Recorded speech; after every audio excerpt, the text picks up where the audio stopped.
Je m'appelle Léa Jeanne Bourringer et je suis scénariste et productrice artistique. À quoi servent les histoires? Je pense il y a tellement de réponses possibles. La première, ça va être très intime, mais je pense que c'est l'émotion. C'est se rassembler autour d'une émotion commune. Moi, c'est vrai que j'ai choisi de raconter des histoires par le médium de l'audiovisuel et que j'adore parce que, pour plein de raisons, mais la première, c'est parce qu'il est forcément collectif. En fait, même si aujourd'hui, c'est vrai qu'on consomme de la télé ou de la série, parfois seul chez soi, sous la couette, sur son ordinateur, mais à la base, au démarrage, on est quand même tous dans une salle, et donc il y a quelque chose de très collectif dans la réception.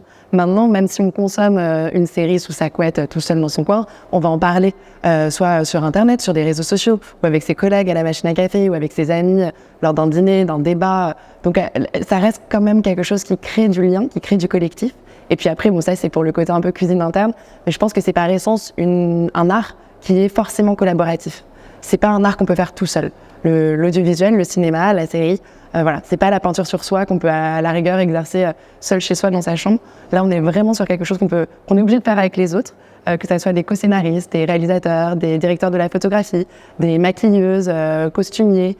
Casting figuration, c'est un métier, j'aime bien insister là-dessus parce que je pense que c'est ce qui fait aussi que les films d'époque, ou en tout cas les films en général, sont réussis grâce à ces métiers-là.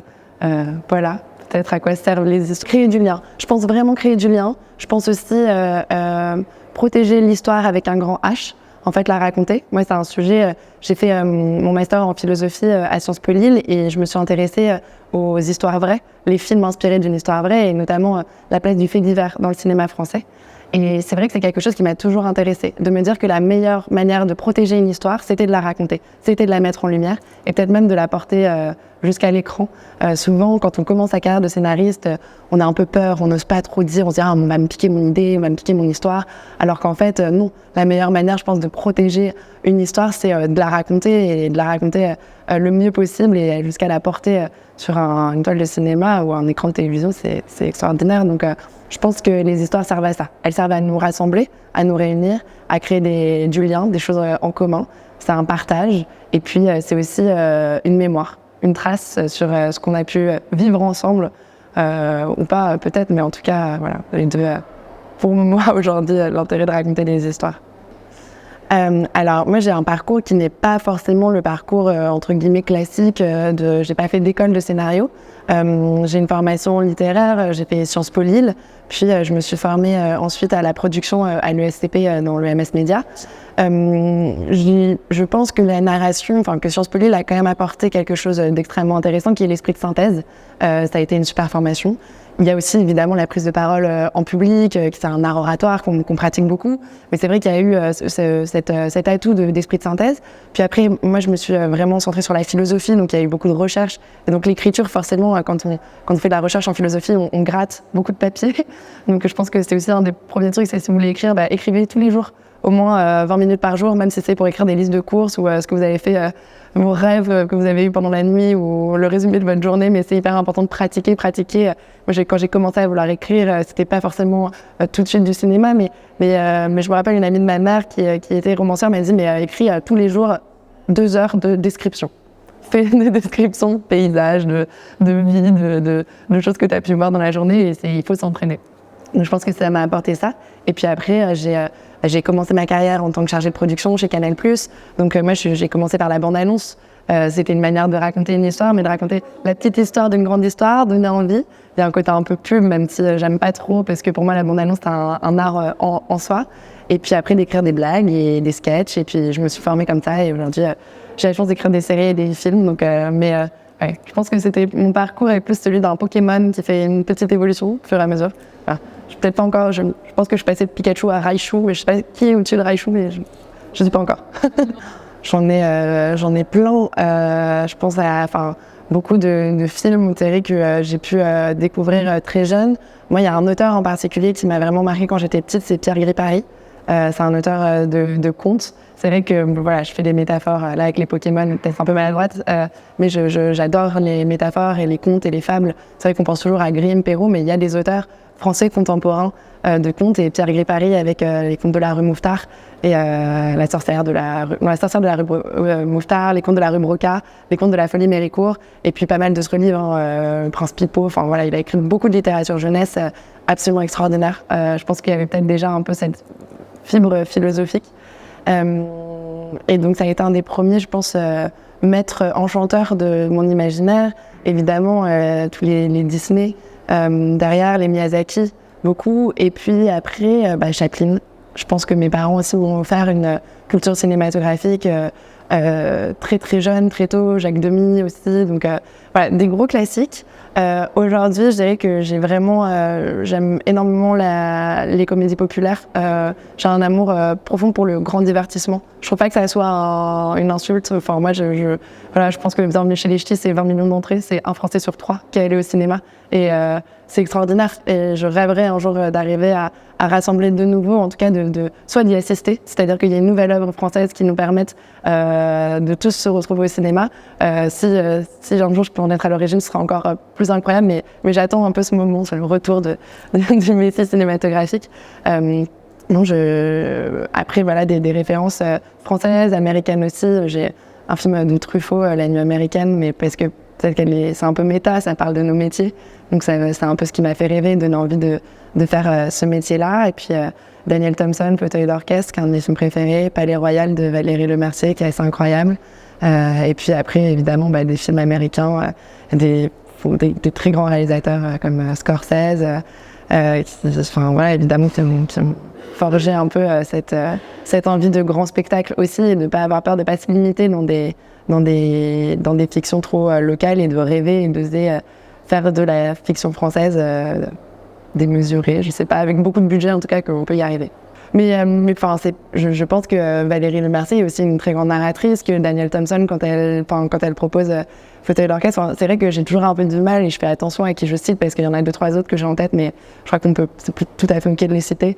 Mais c'est vrai que il y a un sens du spectacle absolument incroyable, et à Hollywood, il y a eu ça qui a été vraiment dingue. Tarantino, on le conserve. Il y a encore aujourd'hui des réalisateurs et des réalisatrices. Ce qu'a fait Greta Gerwig avec Barbie, c'est dingue. Mais je pense qu'en France aussi, on a des talents qui émergent et qui n'ont pas peur de rêver grand. On est à Quai du Polar. C'est vrai que Olivier Marchal a offert quand même des très très beaux films noirs à gros budget. Récemment à Lyon, on a eu L'Innocent de Louis Garrel, qui est quand même un film hyper ambitieux et qui est beau. Je pense aussi c'est génial ce qu'on est en train de vivre aujourd'hui. On voit qu'on peut faire de la comédie et que ce soit beau, on peut faire du polar et que ce soit beau, et ça, c'est chouette aussi. Alors, déjà, il y a une règle primordiale, c'est show, don't tell. Pardon pour l'anglicisme, mais c'est vraiment montrez-moi, ne me racontez pas. Souvent, quand on va être dans un scénario, on va avoir envie d'écrire dans les dialogues, qu'on raconte ce qui est en train de se passer, plutôt que d'imaginer, voilà, comment est-ce que je peux raconter la tristesse, comment je peux raconter ce déchirement amoureux, comment je peux raconter un personnage avare, plutôt que de quelqu'un qui va s'asseoir et dire « moi, je suis hyper avare. » Voilà.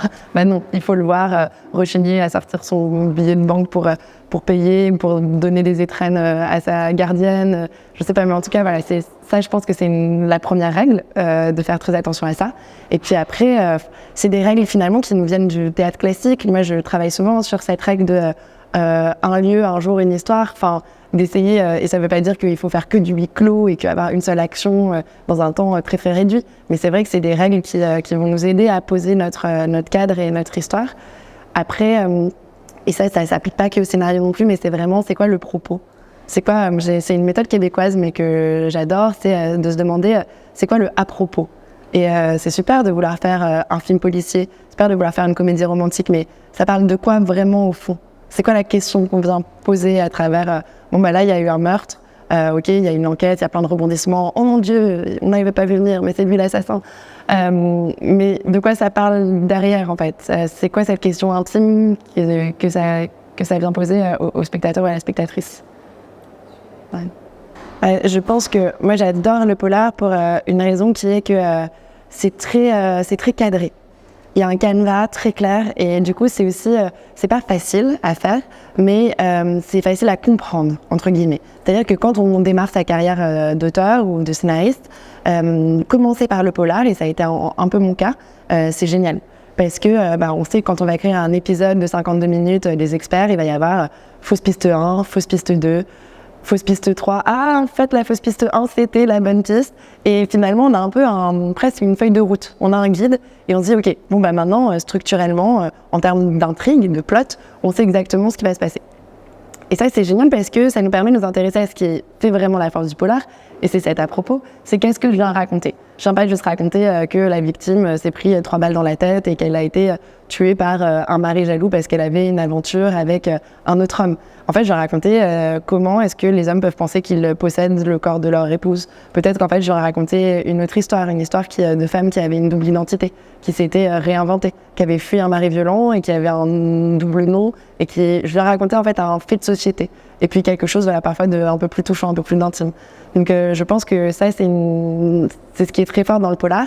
Moi aujourd'hui, ce que j'aime, c'est essayer d'utiliser les codes du polar pour l'appliquer dans un autre genre. Je travaille sur un projet en ce moment qui reprend un peu cette idée qu'avait eu Dr House, où dans Dr House, on va prendre les codes du polar, donc de l'enquête, mais qu'on applique au milieu médical. Donc on va se dire, OK, la victime, c'est le patient qui est qui est très malade. On va chercher l'assassin, donc cette maladie qui est en train d'essayer de tuer le patient. Donc on est à la fois entre le polar, puisque la victime n'est pas encore morte, et 24 heures chrono, il y a un time bomb de dingue. Il faut vraiment réussir à trouver cet assassin avant la fin de l'épisode pour empêcher la mort de cette victime. Et je trouvais ça génial. Je me suis dit, mais en fait, on peut l'appliquer dans peut-être d'autres domaines. Et aujourd'hui, par exemple, je travaille sur une comédie romantique qui reprend en fait les codes du polar en se demandant, on essaye d'enquêter sur la victime, c'est l'histoire d'amour, et donc de trouver cet assassin. Quel est cet élément qui vient essayer de tuer cette histoire d'amour. Donc ça peut être une question de différences religieuses, de différences d'âge, de différences de milieux sociaux, d'orientation sexuelle inavouée, etc. Donc ça va nous permettre aussi justement de faire ça, d'aller questionner des grands thèmes de société avec un point de vue un peu inattendu, tout en rassurant le spectateur, parce que c'est des règles narratives que tout le monde connaît et du coup c'est hyper agréable.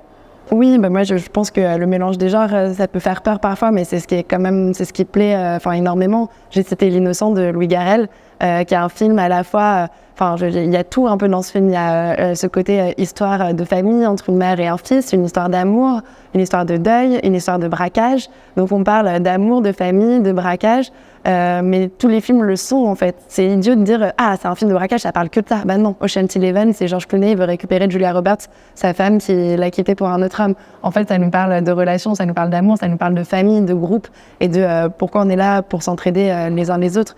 Je citais L'Innocent, mais il y a un autre film moi, que je trouve extraordinaire, c'est Gone Girl de David Fincher, parce que le film commence comme un polar, puis on passe dans une espèce d'histoire d'amour, de romance, puis on est dans un thriller, puis on vient dans une espèce de course-poursuite. En fait, il va pas s'interdire, il va pas dire voilà, je fais un polar et j'y reste. Il se permet vraiment à plein de moments d'aller dans d'autres genres, et ça fait un patchwork absolument génial, et je pense un des plus beaux films de ces 10 dernières années. Donc non, il faut croire au mélange des genres, et puis il faut arrêter. Justement, en fait, je pense que le mélange des genres est là toujours, est toujours là. Il n'y a pas juste un film noir, thriller. Non, derrière, il y a forcément d'autres thèmes qui peuvent être exploités. Oui, parce qu'en plus, moi, je viens pas d'une formation classique. Aujourd'hui, je suis responsable pédagogique d'une formation à Sciences Po Lille, les séries Mania, qui forment les producteurs et les conseillers programmes de demain. Donc, c'est compliqué pour moi de dire il faut faire cette école-là ou cette école-ci. Je pense pas. Je pense que la première chose, c'est déjà d'aller au cinéma ou d'allumer sa télé. Il faut les références, c'est le plus important. Et puis même demain, quand en tant que scénariste, vous allez essayer de vendre votre projet, que ça soit un film à un producteur ou un distributeur, ou une série à un producteur ou à une plateforme ou à une chaîne de télévision, on va vous demander mais à quoi ça va ressembler. Donc vous allez dire c'est Desperate Housewives meets The Wire, c'est Plus belle la vie qui rencontre les experts. En fait, on va vous attendre au tournant avec quelles sont vos références, à la fois pour donner une couleur visuelle, mais aussi pour comprendre en termes de ton qui vous êtes. Donc regardez, consommez, nourrissez-vous de références, que ce soit des choses actuelles comme des choses plus anciennes. À l'Institut Lumière, il y a beaucoup de projections de films de patrimoine, donc il ne faut pas hésiter en tout cas si vous vivez à Lyon, à s'y intéresser. On a la chance d'avoir pas mal de cinéma, beaucoup de salles de cinéma à Lyon, beaucoup de salles de cinéma d'art et d'essai aussi qui reprojettent des films de patrimoine. Donc ça, c'est un premier conseil. Et puis après, écrivez. En fait, il ne faut pas avoir peur. Il faut se lancer. Et oui, je vous le dis, le premier truc que vous allez écrire ne sera pas génial. Ce sera même pas terrible. Mais c'est pas grave parce qu'après, vous allez le réécrire. On n'est pas écrivain, on est réécrivain. Et quand on est scénariste, pareil, notre métier, c'est pas d'écrire, c'est de réécrire. Je pense que tous les projets qui sont partis en tournage que j'ai pu écrire, c'est des V10, V12, V14, V24, le V pour version. Donc c'était pas des V1, clairement pas, et heureusement. Et c'est pour ça que je parle de collaboration, parce que quand vous commencez votre première version, peut-être que vous êtes tout seul à ce moment-là à votre table de travail, mais très vite, il va y avoir d'autres regards.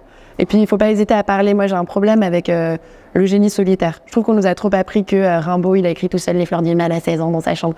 Non, Rimbaud, il avait des potes, il avait des amants, il en parlait autour de lui. Et en effet, je pense qu'il y avait des moments seuls où les vers venaient, mais je pense qu'il partageait beaucoup de ses réflexions. Il trouvait son inspiration aussi comme ça. Et je ne pense pas qu'il y ait de génie solitaire, je pense qu'il n'y a qu'un génie solidaire. Et je suis assez persuadée que c'est ça qui fait que nos fictions, demain, seront de mieux en mieux. Ce serait difficile de mentir et de dire non, pas du tout. Évidemment que j'utilise ChatGPT à la fois pour rire. Parfois, je m'ennuie, je lui demande de m'écrire un poème. Je l'utilise aussi parfois pour vérifier que je ne me suis pas trompée. C'est assez intéressant où je lui dis écris-moi un pitch sur un mec qui décide de devenir médecin dans un hôpital de guerre en Irak, et puis je vois un peu ce qui ressort et je me dis ok, donc il me ressort vraiment toutes les idées que moi j'ai mis de côté parce qu'en les creusant je me suis rendu compte que c'était pas forcément la bonne approche.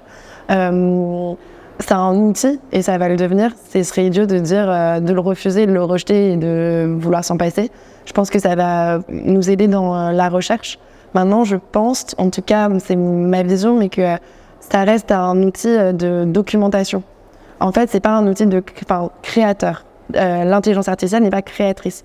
L'intelligence artificielle peut faire un travail que notre cerveau humain peut faire aussi, mais de se dire, ok, j'ai déjà vu 6 saisons de NCIS, j'ai déjà vu 6 saisons de Plus belle la vie, et je vais imaginer une fiction qui fusionnerait les deux, et c'est des enquêteurs à Marseille, mais qui enquêtent que sur des crimes de gens qui sont morts et qui travaillent à la poste. Waouh. Mais je pense que voilà, ça, c'est l'intelligence artificielle aujourd'hui a accès à une base de données plus grande que celle de notre cerveau. Malheureusement, on n'est pas encore dans le film de Luc Besson, on ne peut pas encore n'a pas cette capacité à tout utiliser. Mais donc, l'intelligence artificielle va venir faire ce travail-là, d'être à notre service pour nous dire, voilà, en documentation, il y a ça qui existe. Maintenant, je ne pense pas, en tout cas pas encore aujourd'hui, qu'elle aura une force créatrice capable de véritablement inventer, puisqu'elle se nourrit que de choses qui existent. Mais nous aussi, c'est un peu le mystère de l'inspiration et d'où ça vient. Je ne sais pas, en tout cas, j'ai bon espoir qu'on arrive à travailler main dans la main entre créateurs et documentalistes, qui serait pour moi le rôle de l'intelligence artificielle, sans pour autant prendre le travail des documentalistes à leur place, parce que je pense qu'il y a un truc qui ne s'invente pas, qui est un peu l'instinct. Sans être ésotérique, je pense qu'il y a un truc qu'on sent, nous, qui nous viennent et on ne sait pas trop pourquoi. Ah, pourquoi j'ai pensé à ça et croire encore un peu dans une sorte de magie, mais en tout cas qu'on puisse travailler ensemble et pas avoir peur, même si c'est faut le réguler, il faut faire attention. Mais je pense que ça va être un outil pour l'avenir si on l'utilise bien. Voilà.